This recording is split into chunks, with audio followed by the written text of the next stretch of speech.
सामान्यतया चुनावको समयमा नेताहरू आफ्ना नयाँ एजेन्डा र भविष्यका योजनाहरू सुनाउँछन्। तर के तपाईँले याद गर्नुभएको छ यसपटक नेकपा एमालेका अध्यक्ष केपी शर्मा ओली किन यति धेरै प्रतिरक्षात्मक मोडमा देखिएका छन् त?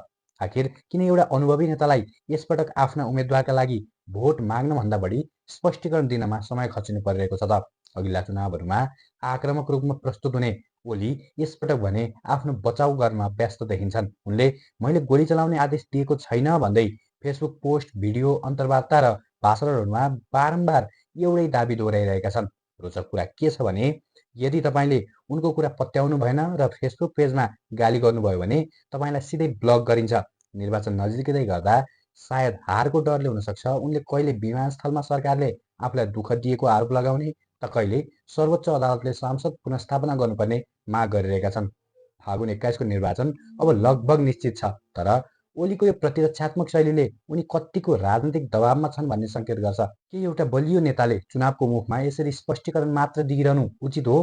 के यो रणनीतिले उनलाई चुनावी सफलता दिलाउला त?